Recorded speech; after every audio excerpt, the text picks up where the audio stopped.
Hi guys, आप लोग कैसे हैं। मैं मोहम्मद मिकाइल अंसारी और आप लोगों का मेरे इस यूट्यूब चैनल स्टडी मित्र मिकाइल में वेलकम है।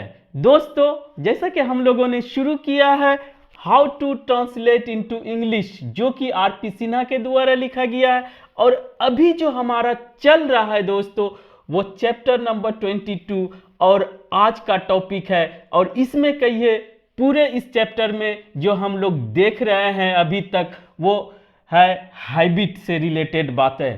तो हैबिट बताने के लिए हम लोग यूज टू का कैसे यूज करेंगे, वो भी पास्ट हैबिट बताने के लिए हम लोगों ने प्रेजेंट हैबिट और बहुत कुछ देखे दोस्तों। अगर आप वीडियो देखे होंगे तो आपको समझ में आया होगा दोस्तों। और ये हमारा स्ट्रक्चर नंबर 7 है जिसमें यूज्ड टू का यूज करके हम लोग पास्ट हैबिट कैसे बताएंगे, ठीक है। और लास्ट में देखेंगे दोस्तों इसका निगेटिव कैसे बनाएंगे, दो तरह से बनाया जा सकता है, और इसका इंट्रोगेटिव कैसे बनाएंगे। तो सबसे पहले इसका हिंदी वाक्य देखते हैं किस तरह का रहेगा, ताकि हम लोग उसका इंग्लिश बना सके, फॉर्म कर सके।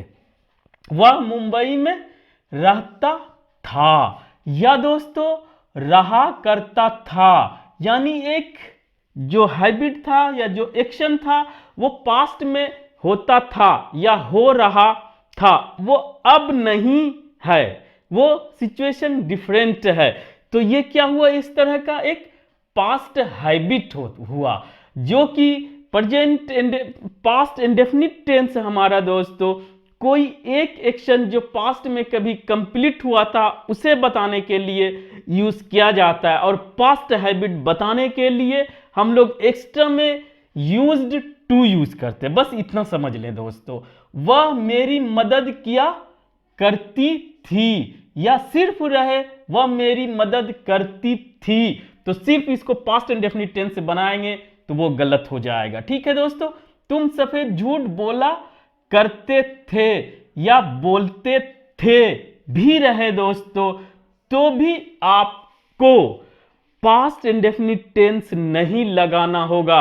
जैसे कि वह झूठ बोलता है, प्रेजेंट इंडेफिनिट टेंस, वह झूठ बोलता था, पास्ट इंडेफिनिट टेंस नहीं दोस्तों। इसके लिए आपको पास्ट हैबिट बताने के लिए यूज टू का यूज करना पड़ेगा। क्लियर। मैं अपनी पूरी आमदनी पुस्तकों में लगाता था या लगा देता था। क्लियर। अब इस तरह की बातों को बनाने के लिए दोस्तों, जैसा कि बताया, सब्जेक्ट चाहे कोई भी हो, पास्ट इंडेफिनिट टेंस में आप जानते हैं, उसके बाद दोस्तों आपको यूज टू यूज करना है। और उसके बाद अगर पास्ट इंडेफिनिट टेंस की बात करते हैं तो आपको लगेगा V2 यूज करेंगे, लेकिन नहीं दोस्तों।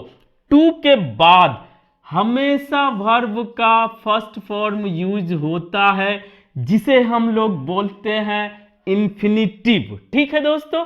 और कोई भी सब्जेक्ट हो, और अगर आपको और फीलिंग्स लेना है तो यहां पर है कि यूज का यूज टू बना दिया गया है दोस्तों, इसीलिए अब इसको सेकंड फॉर्म बनाने की कोई जरूरत नहीं है। उसके बाद ऑब्जेक्ट या अदर वर्ड्स एज यूजुअल, कोई दिक्कत नहीं। अब आइए दोस्तों पहले बना के देखते हैं, उसके बाद निगेटिव देखेंगे, फिर इंट्रोगेटिव भी देखेंगे। जैसे वह मुंबई में रहता था या रहा करता था, यानी कि पहले रहता था अब नहीं रह रहा, ये पास्ट की बात है, वो हैबिट था, एक्शन हो रहा था। तो उसके दोस्तों ही यूज टू लिव V1 रहने का, और इन मुंबई, ठीक है दोस्तों। ये क्लियर, अब समझ में आ जाएगा आपको। और यूज टू को ही आप सेकंड फॉर्म मान ले दोस्तों, लेकिन इतना एक है जिसे सेमी मॉडल भी कहा जाता है, ठीक है दोस्तों। वह मेरी मदद किया करती थी, she use to help V1 help me. Clear, कोई दिक्कत नहीं। तुम सफेद झूठ बोला करते थे, you used to tell V1 white lies. Clear, कोई दिक्कत नहीं। इसी तरह आसानी से आप बना लेंगे। मैं अपनी पूरी आमदनी पुस्तकों में लगाता था, यानी कि मुझे जो भी आमदनी होती थी, चाहे मुझे जो भी पॉकेट मनी मिलता था, मैं अपने पुस्तक खरीदने में या पढ़ने में ही यूज करता था, तो उस तरह के हैबिट जो था उसे बताने के लिए I used to spend, spend means खर्च करना या लगाना, my whole income on books. Clear? ये ट्रांसलेट तो आप कर लेंगे, अगर वर्ड मीनिंग है एक के बाद एक हो जाएगा। बस आपको इसमें ध्यान रखना है कि पास्ट का हैबिट हो जो अभी नहीं हो रहा हो, तो उसको बताने के लिए हम लोग कोई भी सब्जेक्ट हो, चाहे सब्जेक्ट जो भी हो, ऑल सब्जेक्ट, उसके साथ यूज टू यूज करेंगे जैसा यहां पे बताया। उसके बाद दोस्तों जो एक्शन हो रहा था, अगर इंट्रांजिटिव है ये रहे ना रहे चल जाएगा, अगर ट्रांजिटिव वर्ब है या अदर वर्ड्स है, ट्रांजिटिव वर्ब है तो ऑब्जेक्ट का रहना मस्ट, और अदर वर्ड्स और एक्स्ट्रा इंफॉर्मेशन के लिए। क्लियर? वो हैबिट जो अभी नहीं हो रहा है। अब आइए दोस्तों, अगर इसका निगेटिव बनाना है तो आप क्या करेंगे? निगेटिव के लिए कुछ नहीं करना है, सिंपल। अगर ऐसा कहें वह मेरी मदद किया करती थी, या अब लगे कि वह मेरी मदद नहीं किया करती थी, तो शी यूज्ड। अब आइए दोस्तों नोट लगा के जैसे बनाते हैं, तो यहां पर आपके पास दो ऑप्शन है। यहां पर यूज टू के बीच में, यूज और टू के बीच में इसको नोट को लगा दे, और बाकी कोई चेंज नहीं करना है। ठीक? क्लियर? दूसरा भी ऑप्शन है आपके पास। दूसरा ऑप्शन क्या है दोस्तों?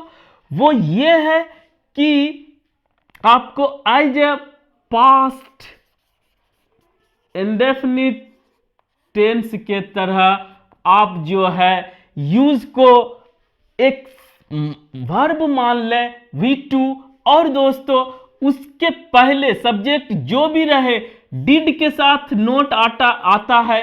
आप जानते हैं कि प्रेजेंट टेंस में, प्रेजेंट इंडेफिनिट टेंस में डू और डज नोट लगाने के लिए या इंट्रोगेटिव बनाने के लिए, और पास्ट इंडेफिनिट टेंस में डिड को इंट्रोड्यूस किया गया है नोट के हेल्प के लिए या इंट्रोगेटिव बनाने के लिए। तो यहां पर दोस्तों आपको डिड नोट लगाना है, चाहे इसका शॉर्ट फॉर्म यूज कर सकते हैं डिडंट, चाहे आप दोनों कर सकते हैं। उसके बाद आपको याद रखना है दोस्तों कि इस यूज्ड को भी आपको सिर्फ यूज यानी कि एज अ वर्ब आपको V1 यूज को ट्रीट करना होगा, और ये हमारा V1 2 प्लस V1 रहेगा ही। तो यहां पर दोस्तों गलती से भी डी का यूज नहीं करेंगे। पास्ट इंडेफिनिट टेंस की तरह अगर डिड नोट लगा देते या इंट्रोगेटिव बनाने के लिए डिड को सब्जेक्ट से पहले रखते हैं, तो वहां पर दोस्तों उसका जो मेन वर्ब होता है उसे हम लोग वर्ब के फर्स्ट फॉर्म में रखते हैं। तो यहां भी ये यूज टू जो है हमारा फिर से ब्रेक होके सिर्फ यूज रह जाएगा as a main verb V1। ये यहां पर ट्विस्ट है। बाकी निगेटिव बनाने के लिए आप इसी को यूज करें, यहां पर कोई भी चेंजेस आपको करने की कोई जरूरत नहीं है। लेकिन दोस्तों अगर आपको इंट्रोगेटिव बनाना है तब आपको जो है सब्जेक्ट से पहले एकदम पास्ट इंडेफिनिट टेंस के तरह आपको डिड नोट डिडंट ही लें, बाहर करना है तो, नहीं तो डिड प्लस सब्जेक्ट प्लस दोस्तों नोट, हमारा इंट्रोगेटिव बना रहे हैं positive interrogative subject, did plus subject plus दोस्तों यहां पर भी आपको use plus two plus V1 रखना पड़ेगा। यानी कहने का यह मतलब है कि अगर इंट्रोगेटिव बना रहे हैं तो इसको भी दोस्तों आपको V1, आप याद कीजिए कि पास्ट इंडेफिनिट टेंस का स्ट्रक्चर लेगा। निगेटिव में दो ऑप्शंस है और आपको दोस्तों इंट्रोगेटिव में सिर्फ और सिर्फ एक ऑप्शन है कि आपको इसको हर हाल में V1 करके डिड को बाहर निकालना पड़ेगा। और निगेटिव इंट्रोगेटिव के लिए दोस्तों आप नोट चाहे तो इसके साथ ले, चाहे यहां पे रखें। तो इस तरह से दोस्तों ये पास्ट हैबिट बताने के लिए यूज टू हम लोग कैसे यूज करेंगे, कोई भी सब्जेक्ट हो वो निगेटिव कैसे बनाएंगे और इंट्रोगेटिव कैसे बनाएंगे। अब आप बोल के कोशिश करें दोस्तों, प्रैक्टिस करने की कोशिश करें तो आप पास्ट हैबिट आसानी से बता सकेंगे, या कोई बोलेगा तो आप समझ सकेंगे। आज बस दोस्तों इतना ही। अगर यह वीडियो आपको अच्छा लगा हो और आप इससे कुछ सीखे हो, प्लीज इसे लाइक करें, सब्सक्राइब करें और अपने दोस्तों के बीच शेयर जरूर करें दोस्तों। Thank you for watching, have a nice day.